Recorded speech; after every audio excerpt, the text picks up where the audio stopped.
There you go. Again. Give me a double. There you go. There you go. Now, what you're doing, there it is. Now, when you're making that adjustment, push. There you go. When you're making that adjustment, boom. When I step in here, there you go. Now, what we want to do, you may not get it first off. I'm not worried about it. I want you to understand it, and then it works. What we naturally do is if I'm here and I make you readjust, you'll see how you leave this foot and swing the back foot? Mm-hmm. If I step in and punch and you swing that, your head is in the same spot. Right. So, if you push, there you go. So when I move here and you make that adjustment, there, your head's gone. You know what I'm saying? But we get so comfortable with this little sit and spin move because, like I've said all the time, the brain generates speed and power in a circular motion. So it's telling you the quick, fast movement, the quick, strong movement is here when it's really not. It's more here. Just reposition. So now, shoot the jab. Yeah, double up. Good. So now when you adjust, there you go. And you keep that, see how your jab can stay right here. Now, functionally, if your opponent were to try to adjust on you here, when you make that first step, you fire. Take the next step, you fire. There you go. So now what you're doing is, as he gets aggressive and moves, and you move, you pull the trigger, it waters down that aggression. Okay? If all you do is move, it entices him to want to chase. Right. You understand? So you're basically leaving the room and shutting the door behind you, as opposed to just leaving the room. Right. And he follows you out. So you want to make it not so appealing to him to chase you out of there. So now when he steps in here, there you go. When he comes in here, you pull the trigger. There you go. So every time he moves and chases you, there you go. Now when you get in that habit of doing that, there you go. When you get in the habit of doing that, what you're going to see in here is you just complete the shot. Right. But what you're going to see when it's live, and this is where we step over and do other things with that movement once you get this down, is when you step, he comes in this way, and you're hitting, he's doing this. That's when you can get aggressive. Exactly. So it actually protects you from his aggression, but it also opens the door for you to initiate and expand on your offense. This is why we go over the balance movement so much, so that you don't get stuck. Yeah, you don't get stuck moving out. Because when you're moving out this way, if you're adjusting here, boom, I go here, you go in here and you're adjusting, right? But if you're pulling here to go out, which is what naturally a lot of people do. Oh, yeah. You understand? Right. That causes you to have to go that way. Right. So if you did change direction, there's a, and then you go back. Okay? So when you're following out, when you're flowing out one side or the other, make the conscious effort. You make that movement from the waist down. Okay? There you go. So when you change direction, it's just a change of direction and not a stop the momentum, come off of it. Okay, so now we're gonna go over the jab here. I want you to give me a jab. There you go, another jab. Now I want you to step over and give me a jab. Boom, just like that. Give me the jab, double, step back and give me one. There you go. Jab, double, step back. Now, I got stuck for a second. Right, but now, in order to get that out of your game, you run that. Right.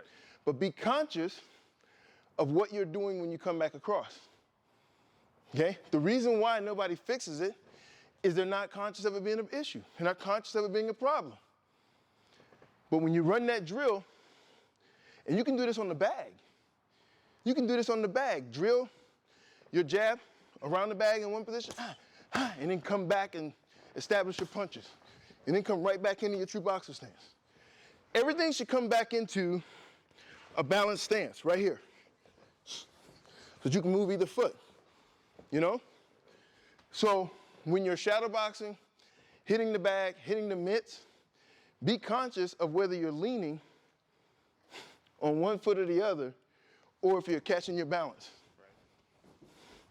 Be conscious of those things.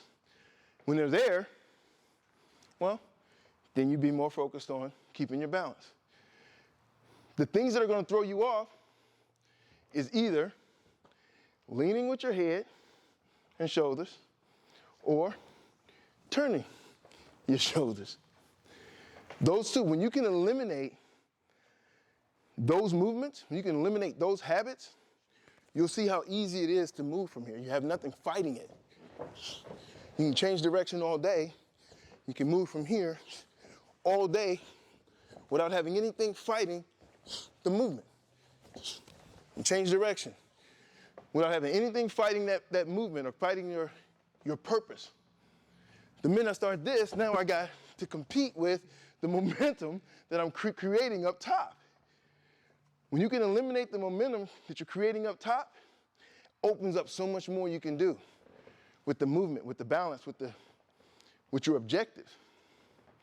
So now, what we were going over earlier, in our earlier conversations, was if you're not creating that momentum and your opponent is, it opens the door for a whole lot more you can do. So now, when you're here, right, you're stepping into your jab, and I'm moving here to get away from it. Right. Okay? So if you can force your opponent, when you run into the jab, know where you're going. boom, boom, step over, come back with the jab if you wanted to. You can shift right back in front of him. Like that. Hide that foot a little bit more. Now, I'm glad you did that. The first time I did. I'm glad, I'm glad you did that move that you did. When I came over, and when I told you to come back with the jab, you came back here because one of the major habits that we have in boxing is you feel as though you're trapping me with that. We feel like we're crowding your opponent out by coming around this way. We feel like we're covering more ground. I'm not saying you aren't. I'm not saying because I'm not saying that you aren't. People say, oh no, you actually are, because you're gonna get that argument. That's not what I'm saying. I'm saying understand that you can do that to kind of trap them in and cover more ground. But at this point, boom, if I come across this way and you come with that foot to cover more ground, you also give up a lot from here. Now, if you shoot the jab here, and I step in this way, and you come across with this, but don't, hide that foot. Hide the foot a little bit more. Bring this one around. Turn your body. No. Turn your body. Push with this foot. No. This way. I don't want to see this back foot. This way? Come this way, but I don't want to see the back foot. Like that. Okay. You understand? Because if I'm here, you shoot the jab here, and I'm stepping over here, you bring this foot, I have this. You hide that foot just a little bit right there. This touches me before I can touch you. Okay, I got that one. So now to illustrate that, get perfect, so I hide the foot. All right, so now, you see this? This has to touch me first, right? I got nothing. Now, just stay right in there, bring this foot around. This one? Yeah, see what you did? You see what you did? Now you see where this turned. It's not even on me as well. Right. You're not even on me as well. But you're giving me a better opportunity. But now you hide that foot, same position. You see what it did? So those options aren't on my list anymore. Simply by addressing that and bringing that foot behind you. So now you shoot the jab. I come here. There you go. See how you bring that rifle first? I got nothing but worrying about this. I don't have any, last-ditch efforts to score before you get to me or shift under it, and I got all of this over here to worry about. I have to deal with that thing. Right. There's nothing else on the table for me, simply by holding that position. Okay? So what this does is allows you to be effective, but it also makes it to where you're dealing with less punches because you're showing less targets. Right. If you show the target constantly, then you can expect to be shot at constantly. You feel me? Get shot at? Yeah, you can get shot at constantly as long as you're holding up targets for someone to take shots at. So by just understanding to hold that position, you make him deal with not getting hit. Make that be his problem. And just by having the advantage on the positioning and how you hold your stance. Takes a lot less effort too. Takes a lot less effort. So the defense is actually in your positioning. You're actually running your offense inside your defense. The defense is there just by the way you're positioned. And then you create lines on the target and run your offense that way. Okay? So in essence, it's a lot more aggressive than people think. When you see it from the outside and you see the fact that we are more, still get more gadgets every damn time I see him. So, so when you get Inspector Casey. So when you're holding that position, it's an objective. So everything you're doing, you're really trying to hold on to that objective of being on balance in position. And that makes it harder and harder and harder for your opponent to find a way in. If you were trying to get into something, you were trying to get in somewhere and sometimes the door is locked, sometimes the door is open. Sometimes it's locked, sometimes it's open. You'll make more frequent trips because the chances of it being open are at a certain level. So when you're sometimes in, sometimes out, then you're going to have that aggression. Your opponent going to be aggressive at a higher level because he's playing the odds. If you get to the point where you are constantly disciplined on your objective of holding this stance here, now his level of aggression, because every time he sees you, this is all he's seeing.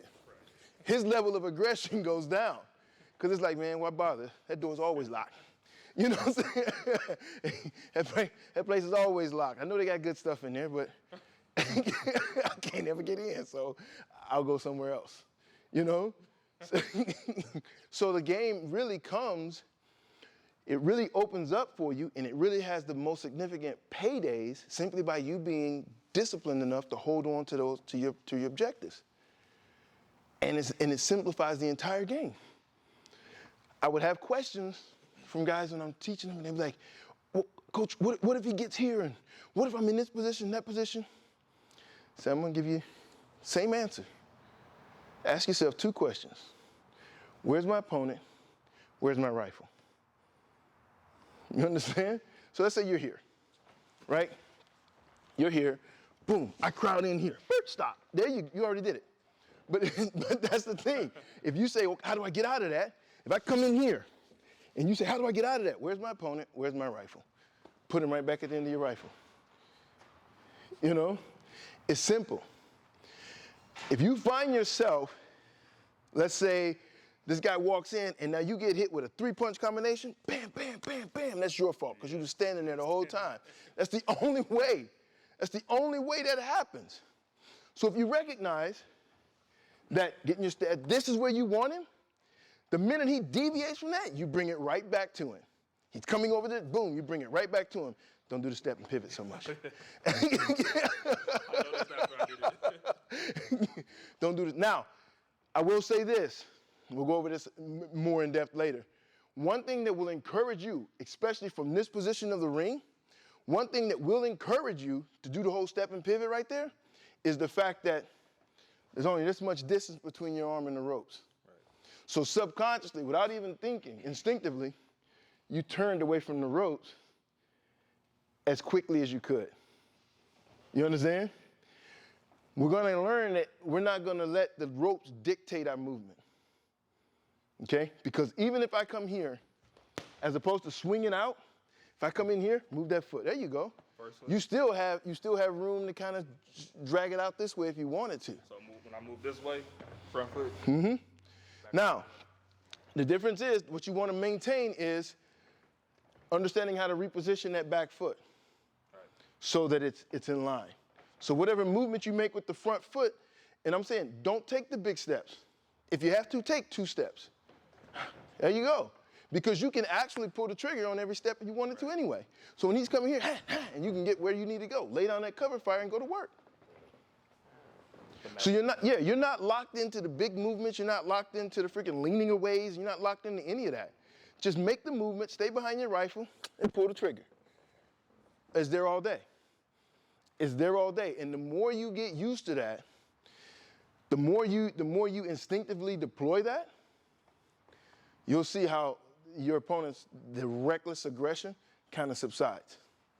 Because they're getting taxed. That reckless aggression, by you making small adjustments and keeping that in line and just pulling the trigger before they're realizing that you can pull the trigger, that aggression kind of goes down a bit. They're getting taxed on every move, so they be like, can't afford this. They start stepping back and trying to find another way in. Okay? And you'll see how you can actually dictate the pace of the fight. There's a lot of good boxers and people say, oh man, he don't even throw that many punches, or he doesn't get that. That's right, because he's limiting what's coming at him to the point where he doesn't have to throw that many punches. Saving energy. Exactly. You know, it just simplified the whole game. I'm not gonna sit in here and run around in circles with you all day and hunt and peck all day when you just stick to your objective, you stick to your plan and make it work. Whatever happens, bring it right back in within the parameters of your own game. That's the key to it. This is what I was saying earlier about being a smart fighter. I'm not going to venture out into this coin toss. You know, we just change position. Everybody's just in here recklessly moving, and it just depends on what side of the coin it lands on as to who wins, who loses, who scores and who doesn't. It's a gamble. You don't want to gamble in here. When you have the means to establish your positioning and establish the parameters of the game, then that's what you do. You establish the parameters of the game. If it gets outside of that, you brush them back in. It's there, no matter where. And there's nothing they can do outside of putting a lasso around you that can keep you from moving where you need to go. If I come and breach him here, then he just moves. You should always come here first. Another thing about boxing is we don't teach that. We don't exercise that. Everybody's trying to reach you with their hands. So they never move their feet. And they find themselves in trouble. Like I was saying before, when I go to the right, the first thing they do is shut down. As opposed to realizing, maybe I shouldn't stand here. Standing here is actually benefiting this guy. And anytime you get hit, standing there benefits the dude that's hitting you. So move. Move. At any point, when you feel like you don't like what's happening in here, then you just shift off and move. And as long as you hold the position, you always have your rifle ready to go. You just squeeze the trigger and let them go. Let them have to deal with that. Lay down that cover fire, get moving. It works in every case. Every situation, it's going to work. Before we start, the body shots, how you want to do those? Okay.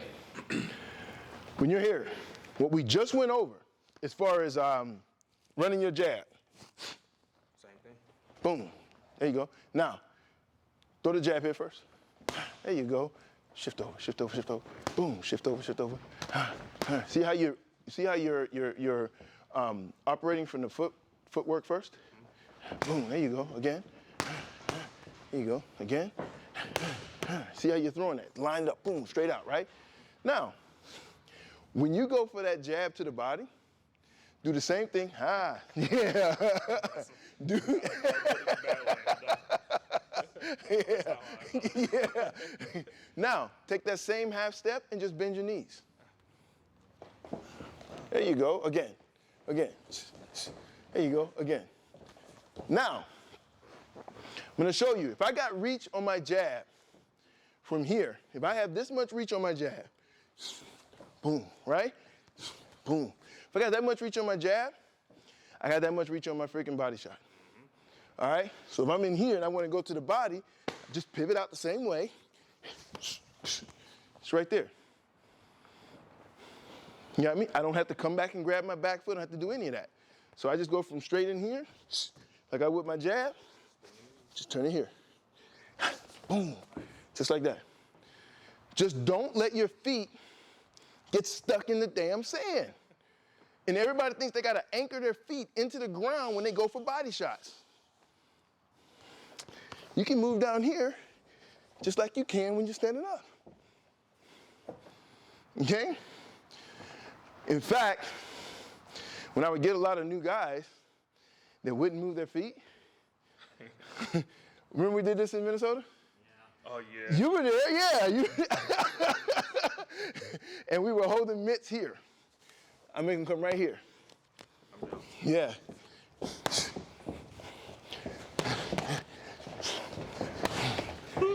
Yeah, it'll burn. It'll burn. So we teach them to do that. And we'll go 2 minutes that way. Then we'll stand back up, rest, we'll go another minute that way. I wanted to burn. Then when we stand up, tell you to move your feet. You don't move your feet, we got another minute, another 2 minutes down here. You'll learn it. Trust me, you will learn it, because what happens down here is your shoulders don't have as much leverage. So it's harder to spin out. You have to use your legs to move. Right. You can't use your shoulders as much down here. They don't work. It's hard to cheat. You have to do it from the feet up. So if you have the discipline, you can do that dribble do that same drill on the bag. You can shadow box with that to get your feet educated and acclimated to being the very first movement is your feet. Because what will happen, a lot of times you'll see an opening, you'll be here, you're working something, and let's say this hand drops, you want to just reach for it. First thing that happens, ooh, and then you reach for it. No, if I see that, if I'm in here, he drops that hand, I step, and then I get to it. Your feet should always be first. Because I throw everything I set up away simply by reaching for it. Because it's times you can trade punches like that. I go here, reach for this, boom, and then this one comes, this one comes back, or this one comes right under, but I'm open for it, because I'm standing here trying to punch over here. When if I want to land over here, my body should be here. Makes him have to adjust to score. If I throw from here, he doesn't have to adjust anymore. Just send it. And we don't want to give him that option. We take all of that away simply by being disciplined enough to move and readjust. You got it? It's the whole thing that we're learning here is a concept. And everything we learn as far as individual movements, combinations, situational freaking, operators, operating in different situations, operating in different freaking conditions, all we're really doing is applying the concept. So it's really simple when you get that. It's damn near impossible if you don't. You got it? Because then the situations will change, positionings will change, and you get confused. What do I do next? But when you understand that one concept runs everything, the concept of holding on to your stance and holding on to your balance, moving with your feet first, coming from the freaking true boxer stance right back to the true boxer stance on everything, once you understand the operations of that concept, then you just apply it. And it's versatile in different situations.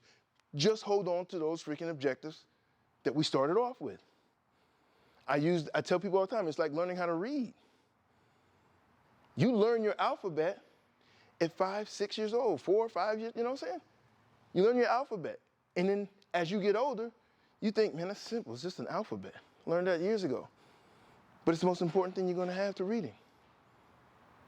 Because the minute I start taking letters out of your alphabet, the minute I start removing those letters from your alphabet, you're limited on what you can write and what you can read, right?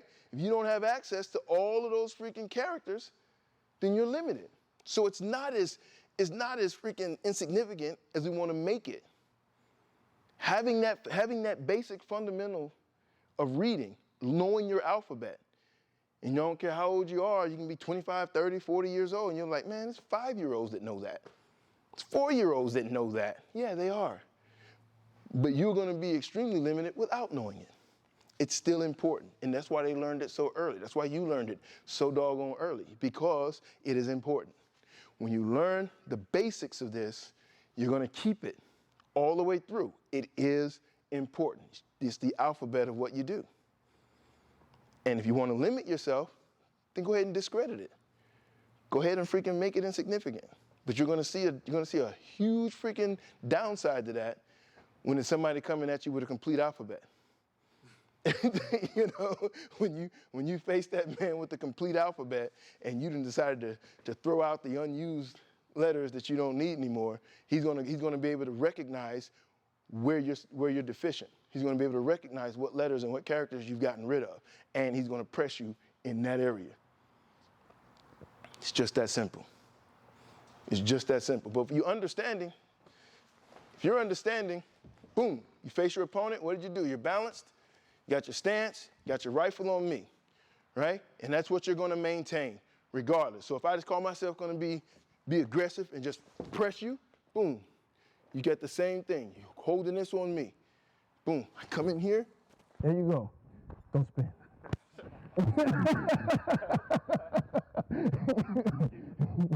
So when he comes in, he wants to come in and be aggressive and come in here, there you go, and you push it right off. You know what, you shouldn't here. What you did here, you took a half step over, and then you spun yourself behind it. You see that? So what you did was you moved yourself out of position. From here, if I come here, boom, there you go. Just push back a little bit more. I'm gonna show you. If I'm here, right? If I'm here, you come in through this way. What you're doing is you're coming here, right? Now, it's harder for you to find me here, right? But it's harder for me to pick out a lot of things too, because I'm so far back. But if I'm in here and you come in here and I push back this way, I can go to work. You see that? And all I did by shifting here, I shifted, and then reposition. I just made sure that foot wasn't standing there in the same spot. It's a small adjustment. So he comes in here, boom, presses in right here, right? His offense is coming from here, here. So this is not a good spot. So I push out of there, boom, step right back. And all I did was reposition both feet. And all of what he was throwing is still coming right here. We just aren't there anymore. And he's lined up right in front of our rifle. Now, count it. It took what? Fraction of a second to get there? Half a second? 3/4 of a second? Well, where is he going to be aggressive enough to step in here, read, recognize your movement, get your position, and defend himself in 3/4 of a second? By the time he looked up? Yeah, that's it. By the time he realizes, oh, he's not here anymore, he's already under fire. And it's a simple freaking, just a rotation, right here. And you're right back on the stance. Right back on the stance, right back on your offense. So now, if I'm here, and I come here, look at that, and you're already on your offense. You got that? We don't realize how long and how easy it is for them to recognize because it's familiar to them. We don't understand how this works against us. Because in a lot of cases, they're predicting that you will be there. They are, in their minds, they're thinking, I got to get in here and score before he spins out. So, predictability is a liability. When you spin out, it's like guys go from here and they just throw this over the top. Right, because it's so predictable. That's the way they go. Now, if I'm going to sell out for that and desire, whether it's your smarts All of those things coming together, that's your mojo, right? Your opponent's coming in with his mojo too, right? Now, the more I'm freaking successful, scoring, moving, boom, doing that, he's questioning and spilling his mojo. That's what I mean by pulling those things out of his freaking utility belt. He's questioning, he's spilling his mojo. Now, the thing about the mojo is the same concept we have of energy. It doesn't dissipate. It may change form, doesn't dissipate. So, when he spills his mojo, he can't waste it on the ground, so where does his mojo spill into? Spills over into my pitcher. Right. You feel me? So the more it works, his mojo spills out of his pitcher into mine. And that's what you're trying to do. That's why some of the best fights you see, in essence, when you understand that concept, what they're doing is going back and forth. And the fight stays competitive all the way through the end, you know? But then you see some fights where you see a guy who was a monster his whole career, and by the end of that fight, he's got, almost an empty pitcher. Right, because this guy had his number and caused him to spill his mojo over into his pitcher all day, whole fight. He doesn't even look like the same fighter at the end of that. Doesn't look like the same guy, and he's not the same guy he was freaking 8 months ago when he was beating the brakes off some other dude that was freaking, very formidable. But he doesn't look that way tonight because he can't do what he needs to do if he doesn't have his mojo. The minute you can freaking take his mojo, the minute you can run your game to the point where you got him spilling his mojo, he's a different dude. It's a different fighter, it's a different opponent. So you want to protect your mojo, snatch his. In the game, you can see the momentum change. You can see how it shifts, simply by understanding that concept. But if you're walking through here like you lost in the woods, hoping some freaking berries pop up for you, then that's what a lot of people, they're just fighting reckless and hoping they're going to score somewhere. Well, it's going to be hard to take somebody's mojo that way, and you're basically freaking hoping you ride on luck to the end of this fight. Okay? This is why I always encourage everybody to understand what you're doing, have your style, understand what you're working, know your game plan, and freaking run it. Stay disciplined to what you need to do. Know the keys that you need to hold on to and be disciplined enough to hold on to them. It's as simple as that. And then you don't get as lost. You don't get as lost in the game, and you got a better grip on what you came in with without spilling it. You recording all this? It did cut Good off my quality.